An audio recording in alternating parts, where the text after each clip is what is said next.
Good afternoon, Rondo. How are you today? Hey Matt, great seeing you again. And you. So I'm looking forward to today. We have a bit of a treat.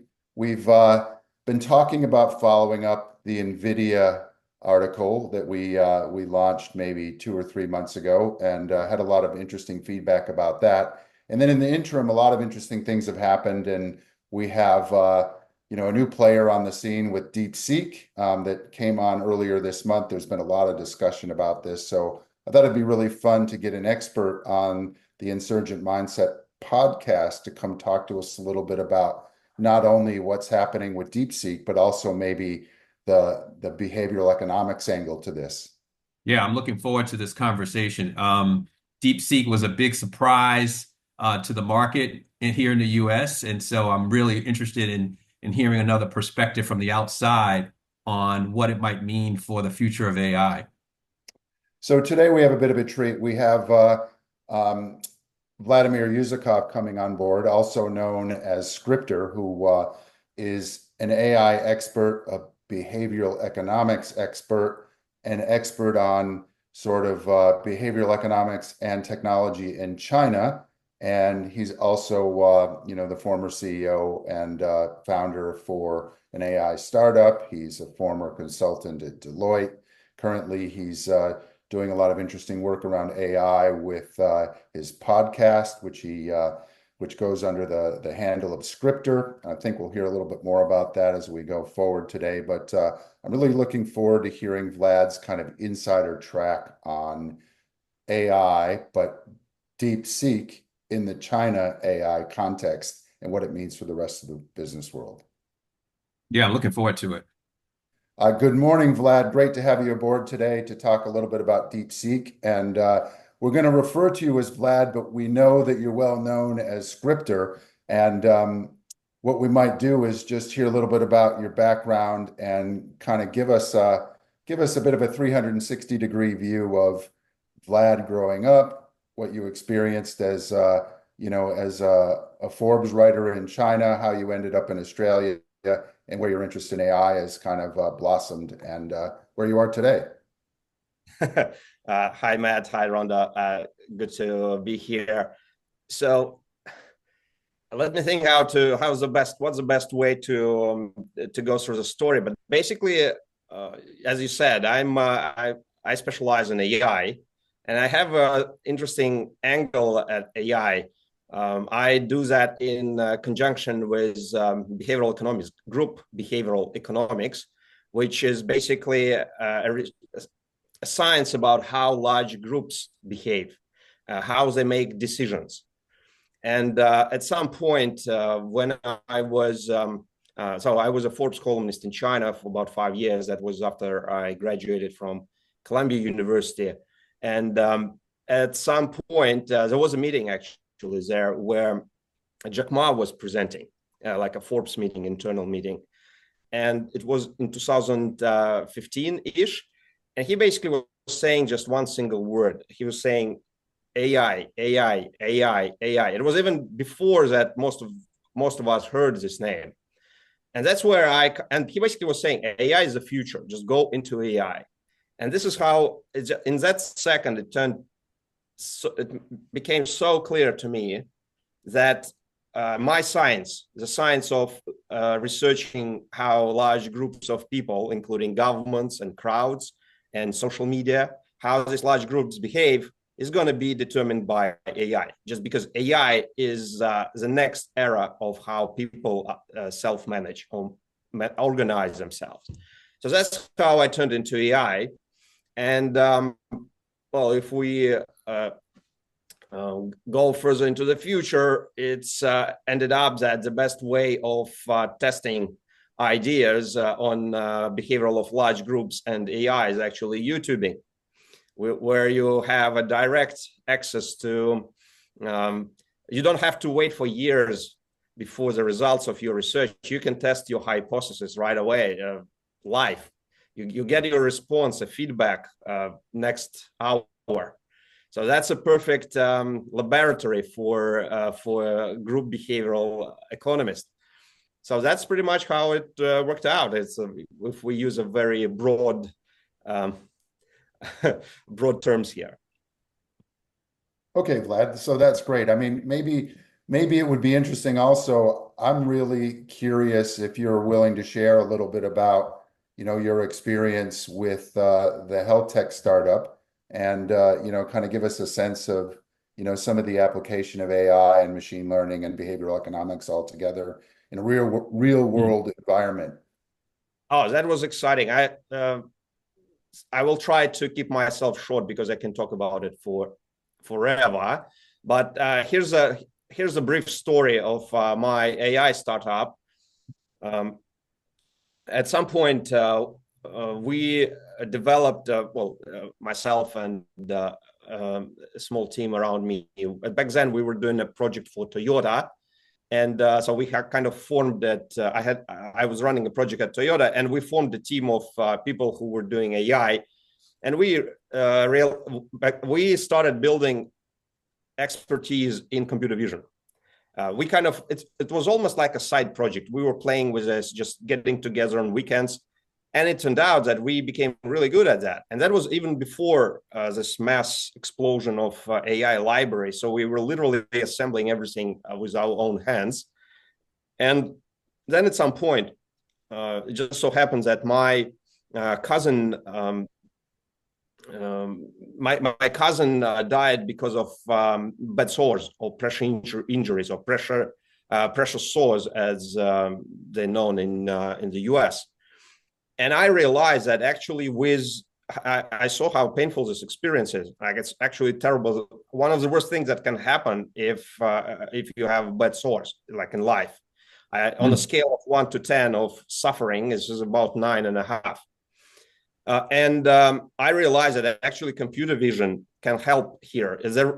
It turned out that the reason why these bad sores happen is because it is very hard to control nurses. Basically, nurses, retrospectively, I know this, nurses just simply don't do their job. And they don't do it not because they're bad, it's just because the way how system organized, because nurses are always in shifts, and they don't really know who done what. So, and there is also lack of responsibility, because you cannot trace, you cannot say who hasn't done their work. And we realized that by putting a camera on, a special camera, AI camera that actually understands the body position, because bad sores happen when body position didn't change for a long time. And that was our hypothesis. Like, hey, why don't we put a camera that detects body position using AI, using computer vision? And then if the nurse doesn't do it, if the body hasn't changed the position, we just send a signal to whoever the boss is, first to the nurse and then to whoever the management is. And that turned out, so it's very simple setup, right?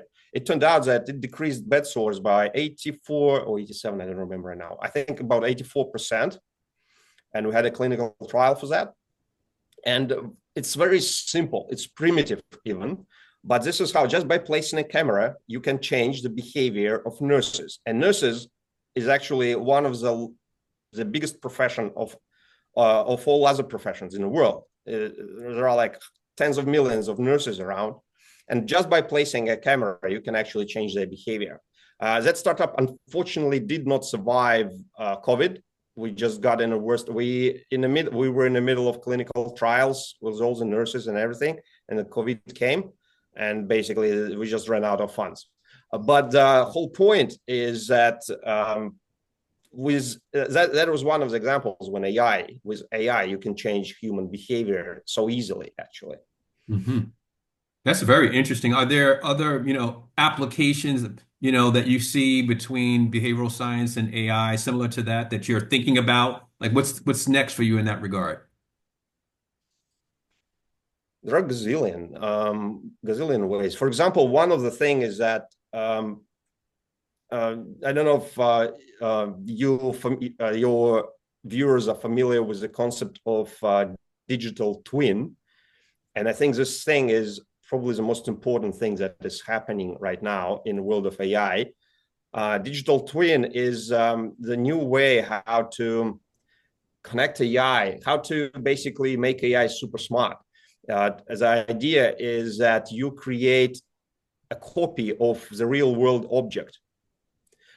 And then you train AI on that on that copy, digital twin. So it's like identical thing to the real thing, but it's digital. And AI can play with this and test hypotheses.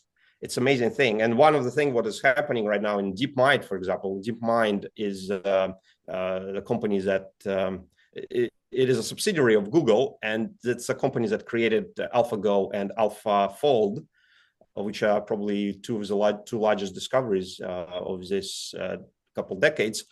So DeepMind, what is doing right now, they actually building a digital twin of a cell, of an organic cell. Organic cell is an object of enormous complexity.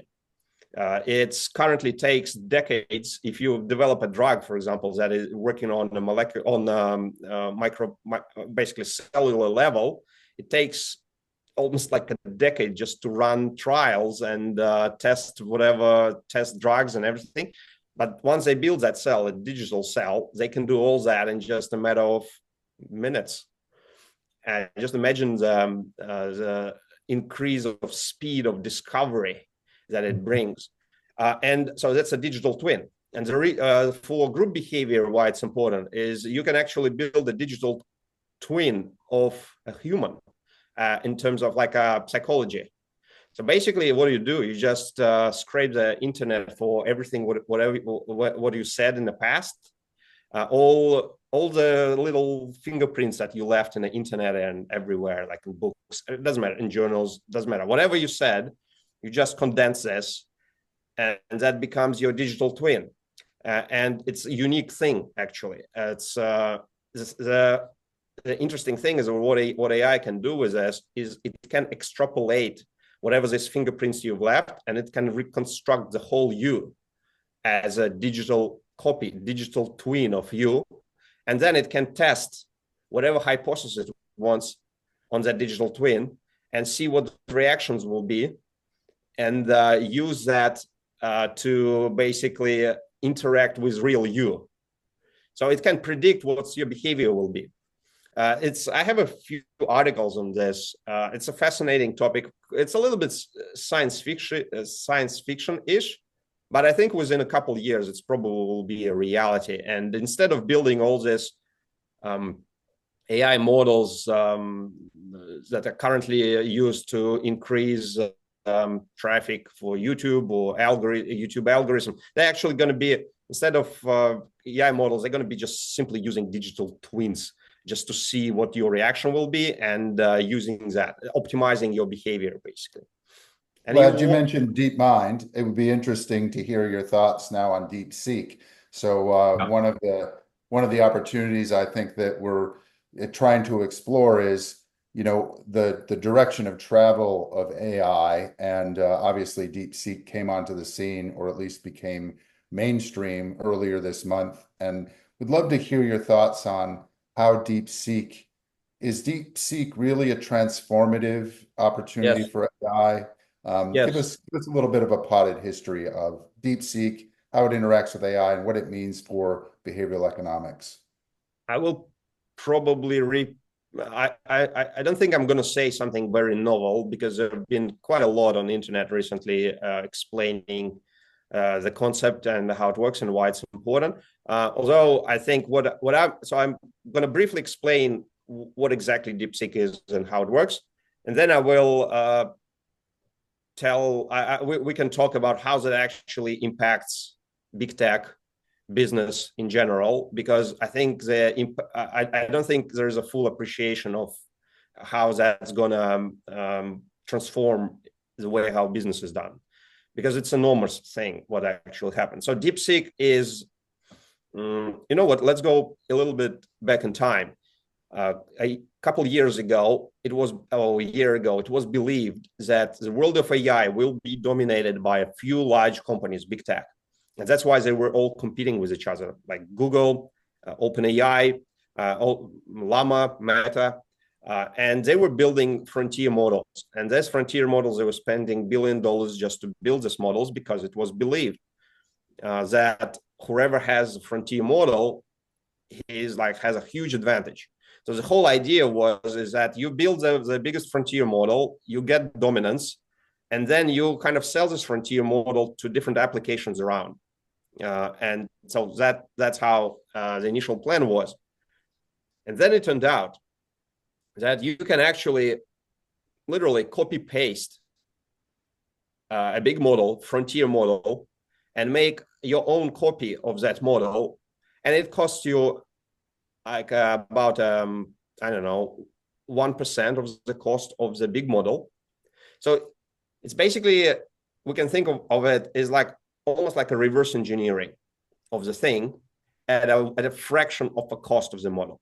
And the way how it's done, it's used, well, there are a few ways how DeepSeek, and DeepSeek is a Chinese startup that came out of nowhere, almost out of nowhere. And they applied a few very innovative approaches to building an AI model.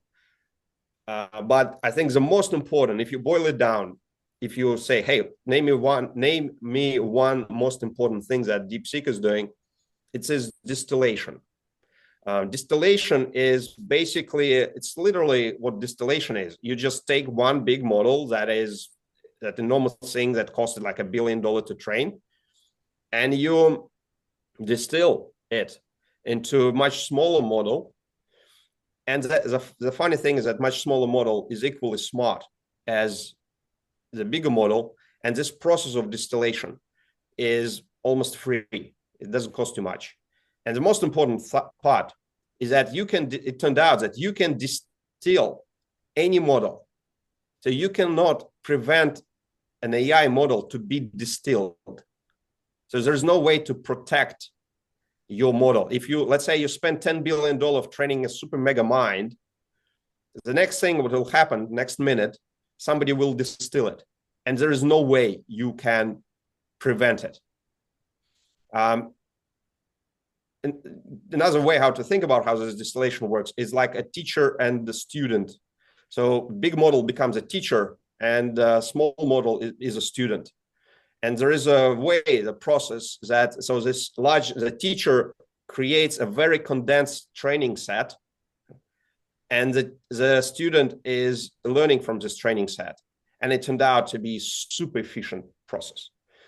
Okay, Vlad. So ultimately then, what happens, if I understand what you're saying correctly, is that simultaneously you've completely changed the cost curve and removed all the barriers to entry for absolutely.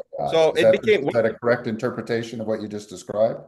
What it became clear that the world of the future, the AI world, is not going to be the world of a few large, big, monopolistic-ish companies like Google and Meta.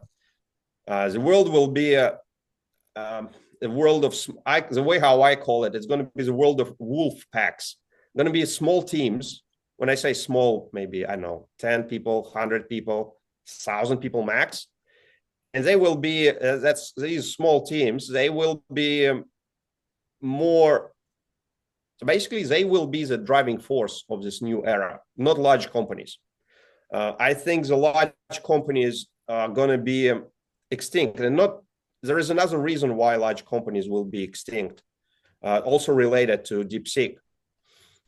Because what happens here, and I think we all notice, is that the speed of innovation in AI is just exponential now.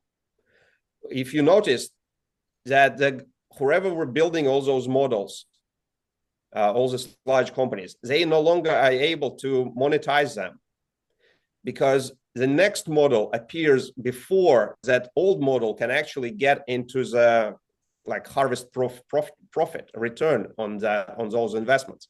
And this is a fundamental thing. This is not something that will go away. This is going to stay forever. So if you make a big investment, most likely you won't be able to capitalize on it. That harvest time will never come. And that completely changes the paradigm of capitalism.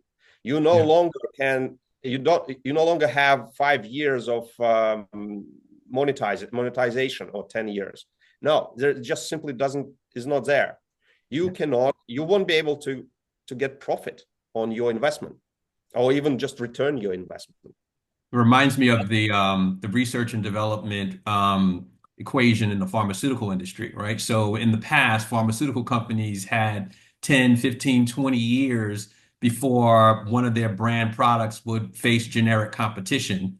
And so they would be easy for them to make that calculus to invest those funds to come up with this innovative product because they can make the money back because they had the time to do it. And a lot of times they get the government protection to do it, but they could do it. And now the window is getting narrower and narrower, and there's like a demand for more innovative products. But I want to ask you in terms of this distillation concept, why, if that concept and that capability was out there, why were the Silicon Valley companies so caught off guard? Like, why wouldn't they have expected to happen what you just described, that somebody was going to copy that at a much smaller scale? But what are you going to do? Well, to be honest, I have to say that the distillation was not invented by DeepSeek. Distillation existed before. Right. OpenAI used distillation before, but for some reasons I didn't know how efficient this can be. I think it's just it's a kind of Chinese mindset. You take an existing process, you make it 100 times more efficient, and I think this is what they've done here.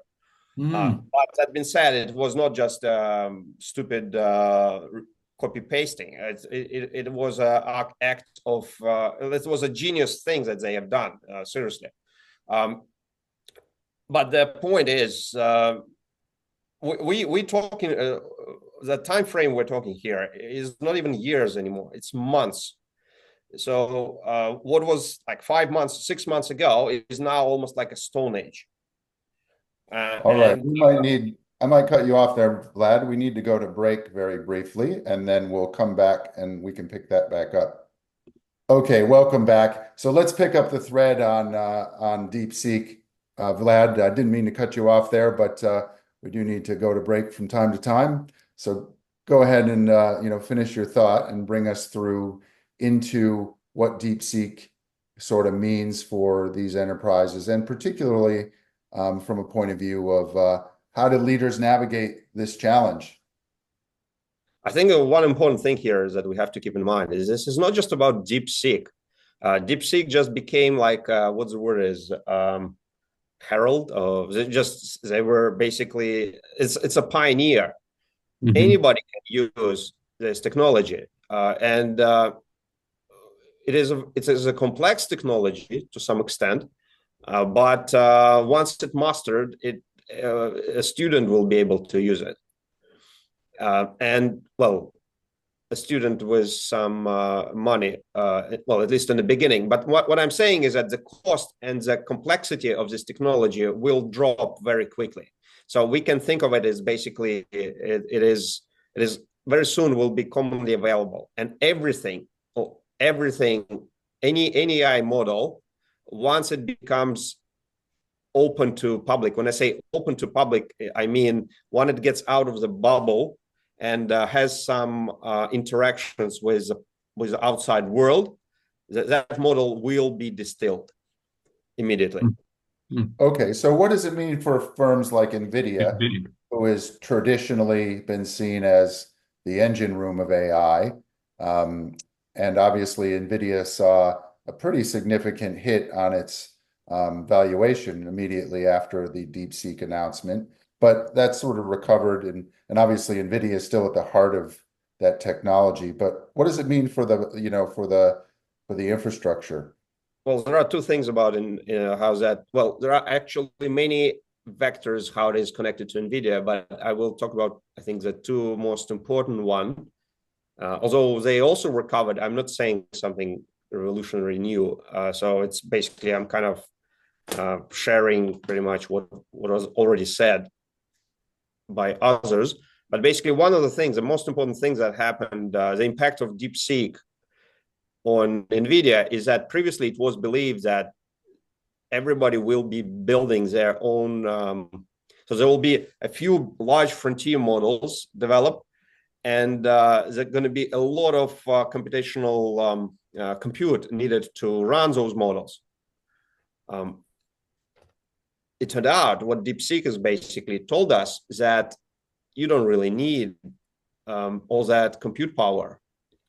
You can replicate the model at a fraction of the cost. And when you say a fraction of the cost, what it means, it's a fraction of compute time. So it's much easier, much less resources you need to create a copy of that model. It's basically an equivalent would be here is that the world was preparing the world thought that cars will be all Mercedes-Benz or I don't know, Porsche. Everybody will have to ride on Porsche. And then it turned out that you can use super cheap Toyota and it will do exactly the same thing. So basically, that's kind of a switch. I'm not sure if it's a very good analogy, but you got the point. No, it's a great analogy. Yeah. So what you're saying is there's nothing new here, right? What's happened is a product category, AI, has been introduced. That product category was heavily reliant on, to your point, frontier models, which were high investment, high capital, high energy, et cetera. And like everything else with technology, and in particular AI, the compression of the commoditization is very fast.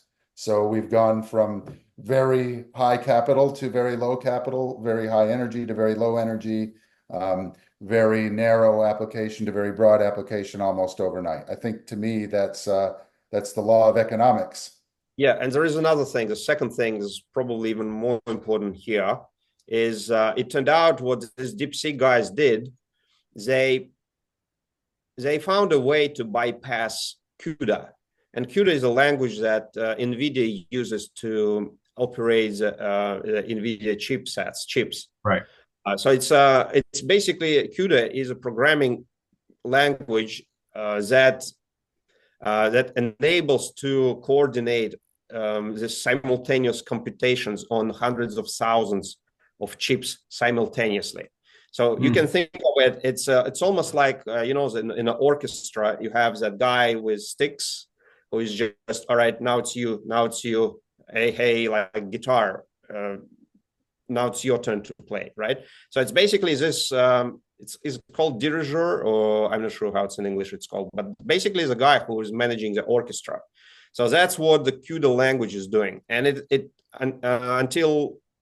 still now, it is kind of a thing that is very difficult to replicate because it's an ecosystem. It's a very complex thing where there are many developers involved developing it. So it is something that is very difficult to replicate. And the idea was that will be competitive. It's like a moat or something that is that's going to protect NVIDIA.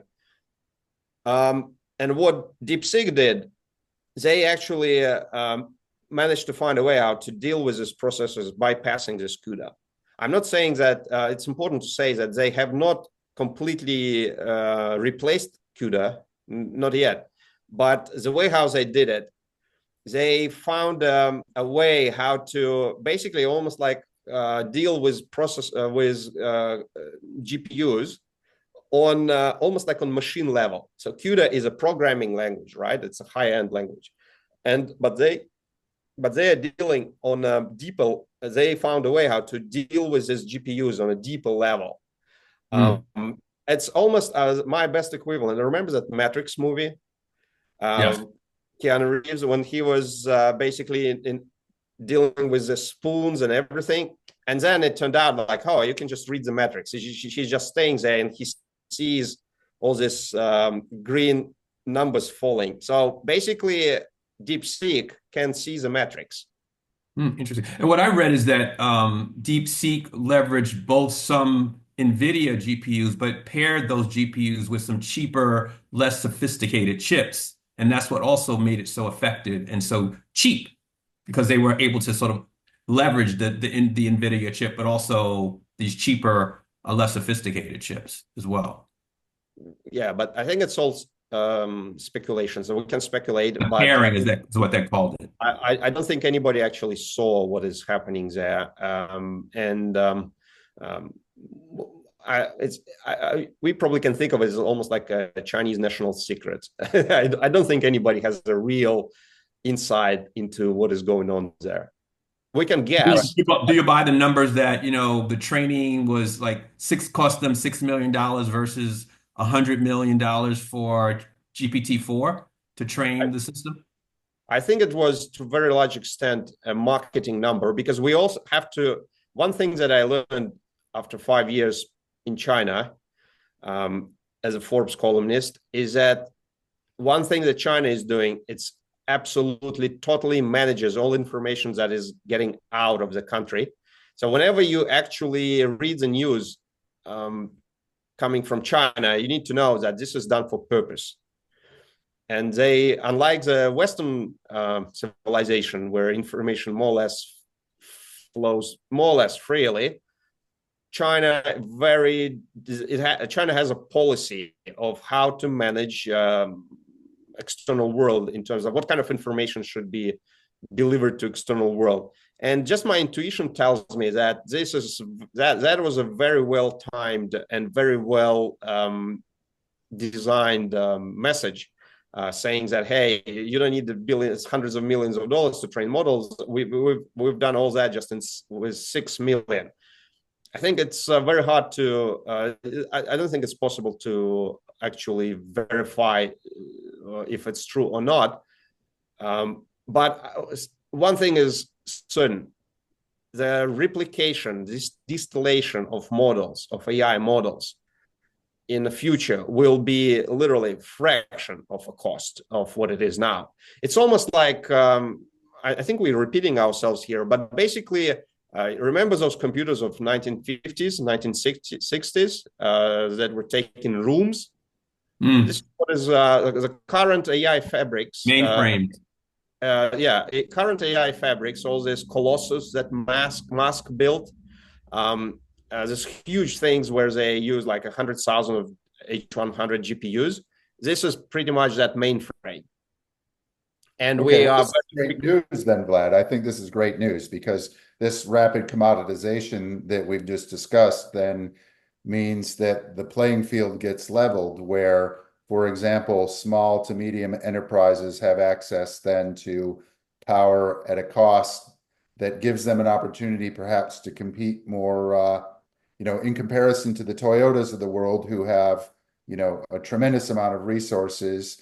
You have small businesses now that can access this capability at a fraction of the cost and really be able to apply this capability. So I guess, there's been a lot of fear, particularly in the SME market, about AI and the, if you will, the concentration of power in AI, as you mentioned earlier with these large firms. But that also applies to the use of AI with larger firms that have more resources available to them. There's been a lot of worry of these smaller firms being kind of frozen out of this sort of gold rush. So I think that's a really interesting, and I think, to me, from a point of view of looking at how leaders sort of consider this capability, which is obviously transformative, the degree to which really not tomorrow, but probably the day after, we'll be able to access the power of AI, even in a plumbing business, or a small accounting business, or whatever. But the point is that the whole economy will be able to benefit from this capability faster. So assuming it's really not about DeepSeek, which what you described, but rather about a fundamentally different way of looking at how AI is created. I do have one thought, though, because the implications of what you've described imply then that investment on frontier models will collapse.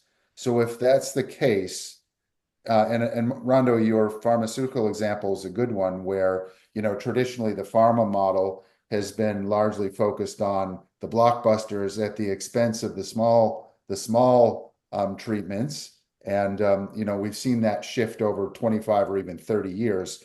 But what Vlad's describing here is we might see that shift over 1 or 2 years in the AI territory, which then implies then that perhaps that large investment in the frontier space will significantly decline. Do you think that will slow down the overall innovation in this space now that perhaps that funding will be shifted to other areas? Is that question to me or to Rondo? It's to you, Vlad. To you. Yeah. All right. So basically, I think that I have a kind of a framework how to think about it, and I call this framework wolf packs. The world is going to belong to wolf packs. I think this is pretty much clear. So basically, wolf pack is a team of very bright individuals who are empowered by AI, and they are looking for, they are discovering, they're searching for discoveries. And let me explain what discovery means, because I think discovery is probably going to be the most important word for the next couple of decades. Discovery is, so basically what I'm saying here is that we are entering the era of discoveries. So it's like a big thing that is happening. And here's what discovery is. One of the best examples is, you know how they create fertilizers right now in the world. 100 years ago, the fertilizers were all natural. They were all coming from actual natural deposits, and they were very scarce. And that was one of the reasons why the world was always on the brink of starvation until, so like 120 years ago, the world was constantly on the brink of starvation because there were no fertilizer. And the main fertilizer is ammonia. Ammonia is technically a very simple thing. It's just a combination of hydrogen and nitrogen. Mm-hmm. And both of them are abundant. They are everywhere, basically. And even the formula, the process of combining nitrogen and hydrogen together to create ammonia, that chemical reaction was known. The problem with that chemical reaction was it was very, very slow. It took it was producing like milliliters per hour of ammonia. So it could not really do much. And ammonia is, again, it's a main fertilizer. And then one guy, I think his name was Haber, a German scientist, he actually somehow figured out that if you put a little bit of iron into this reaction, and it doesn't have to be a part of the reaction, but just this reaction should happen, this combining hydrogen and nitrogen should happen in the presence of iron, or just a few molecules of iron. And that iron actually speeds up the reaction by factors of millions. And so you just do that, and instead of milliliters, you're getting tons and tons and tons of ammonia. And this is the reason why our population now is not 2 billion people, how it was 120 years ago, but 8 billion people. And this one simple reaction that I just told you is currently still used, and it is taking 3% of the total world energy consumption. Think about it, 3% of the total world energy consumption. And all of this just because one bright guy figured out that if you put a little bit of iron molecules into this, right next to this reaction, it actually creates all this. This is a discovery that our entire world is basically based on. Now the question is, how many discoveries have been made in the past 100 years? There were DNA discovery, right? Then there was a discovery of general relativity. Well, you can go on, but maybe 100 discoveries that kind of matter, like that fairly big ones that you can say, oh, that's an important one. Maybe even less than 100. The question is, how many of them we actually discovered? How many of these discoveries are out there that we have not discovered just because it was, actually the funny thing is that for each discovery, you need either a genius like Einstein, and a genius of a rare commodity. It's not very often you can see a genius of that scale, or you need a huge R&D group. Like you need a huge institution spending hundreds of millions of dollars on R&D. And even in that case, you usually find minor discoveries. But now we have AI, and AI is the ultimate machine for making these discoveries. The way how I can think of it, how I think personally about it, is just imagine a computer game where you have keys, and your purpose is to find those keys. And each key is a discovery of that scale of this ammonia catalyst, right? And we so far have found, we don't know how many keys out there, but we have found a few. but it is pretty clear that the number of undiscovered keys that are still out there, it's like a map. You look at the map, and it's like the fog of war. You cannot really see what's out there, but you know that the keys are there. And there are hundreds, maybe even thousands of keys of these discoveries out there. And we have found a tiny fraction of them. But now we have AI, which basically makes this discovery finding process millions times faster. Just Okay. this is what's going to So happen. a new age of discovery is what you're anticipating, which is Yes. great. Now, thanks, Vlad. I mean, I think we do have to wrap it up here, but I understand you have a book coming out, so I thought we might hear a little bit about your book, and we really haven't talked about your alter ego as a science fiction writer. Maybe just give us a couple minutes overview of what you're interested in outside of AI and behavioral economics, and maybe how they connect. But I just thought it might be interesting to hear about your upcoming book. Yeah, it just so happens that this behavioral economics, especially group behavioral economics, is something that doesn't really exist as a kind of formal science. You cannot really, because the findings that you often make are not very common. I mean, they can be controversial. And then I also saw that, hey, you cannot really, even if you publish a finding of what you find, if you publish an article about it, it's going to be like 2.5 people who are going to read it, if it's like academia type of an article. And then like, hey, what's the best way of actually spread your findings and what do you discover? And then, well, science fiction book, write a science fiction book. No, at least nobody can tell you, hey, you're so wrong. It's almost like in that joke that a girl comes from school crying, and the father like, what happened? Like, oh, we had the task. I got fail mark. We had a task of drawing aliens. So I draw an alien, and the teacher said, hey, aliens like this do not exist.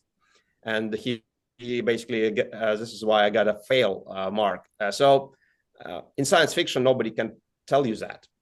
You can share whatever ideas you want.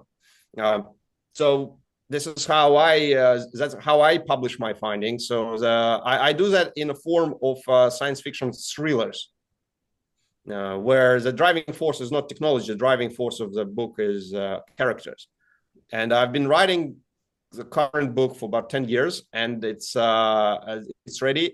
It's going out next month, in about a month. It's called Scriptor, surprisingly, shockingly. And it's if you want to have that book, the easiest way to do it is basically to go and subscribe to my YouTube channel, which is Scriptor as well. You can find my face on that YouTube channel. And once the book is out, is published, there are going to be links there. Alternatively, you can also subscribe to the newsletters that I have, which is you just go to my website. It's z-scriptor.com. And there is that's where you can subscribe to the newsletter. So you're definitely not going to miss that book. So the book is coming out next month, and I'm super excited about it. It was fun. Very good. Congratulations. Awesome. That's a big accomplishment after 10 years of hard work. Well, thank you very much, Vlad, for sharing your insights with us today. And we'll look forward to catching up and hearing how the book goes. And thanks also for providing me an advanced copy of that. I've started to work through that a bit. So I'm looking forward to, figuring out how it all ends. So thanks again. And we'll look forward to seeing you next time around. Great meeting you, Vlad. Same here. Thank you, guys. Cheers. All the best. Bye.